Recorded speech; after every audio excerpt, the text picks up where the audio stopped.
You're listening to the Daily Sales Tips Podcast, and I'm your host, Scott Ingram. Today, Jeff Bajorek is back, like he is almost every Thursday, with more of a question than a tip today, but as usual, it's thought-provoking and valuable. Here he is. Earlier today, I was talking to a friend of mine and fellow Daily Sales Tip podcast contributor, Dewan Brown, and I said, I'd have a lot more sales tips if Scott didn't make me record them all on video so you could watch them as well as listen to them. And right then, it dawned on me that I had another sales tip. I need to record my ideas better.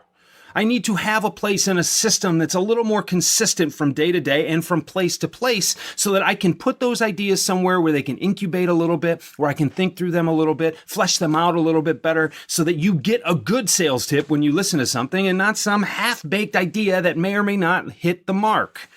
Now, for me, I love pen to paper. But the downside to that is I have a bunch of pieces of paper that look alike, that aren't dated, that aren't organized, that just have a bunch of random half-baked thoughts scribbled on them that need to be fleshed out. And then I don't know how to put them all together. I could, by contrast, put this down on my phone, on my computer. I could do something that would be transferable from place to place, but just doesn't seem to have the creative spark that I feel I need in order to give you something worth listening to. So here's my question to you. What do you do to capture your best ideas? How do you manage to flesh them out? Because even if you're not contributing to a regular podcast like this, you are thinking about your clients. You're thinking about your prospects all the time. What do you do to let those ideas, to plant them somewhere, to let them grow? I want to know. Send me an email, jb@jeffbajorek.com, or send an email to Scott. Why don't you comment on this post on the website? Hopefully you're going there to watch the videos anyway, so that I'm not doing this for nothing, and start the discussion there.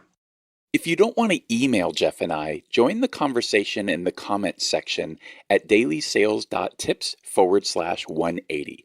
And I'll get us started with a quick thought in the context of this show. I am a giant Evernote fan and have been for years. I've taken over 5,000 notes since I started using it sometime in 2011. And a perfect example of what Jeff's talking about is a tips note where I've started capturing future tip ideas that I'd like to share with you. In fact, that's how I began thinking about two tips that really go together that I'll share with you this weekend. The first will be called Into Thin Air, and the other one is about the sales peloton. Capturing them in this way has allowed me to add thoughts to them as they've come to mind the last few days.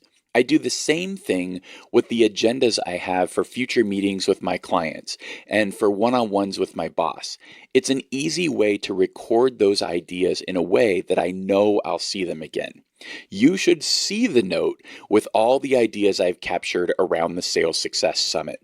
And one of the things I'll be talking about during my own productivity presentation at that event is how I regularly review these notes so that I don't lose or forget to act on some of these ideas. How about you? What do you do? Again, join the conversation at dailysales.tips/180 and make sure you watch Jeff's video so he can feel good about the hard work he does for each of these tips. Thanks for listening and come back tomorrow for another great sales tip.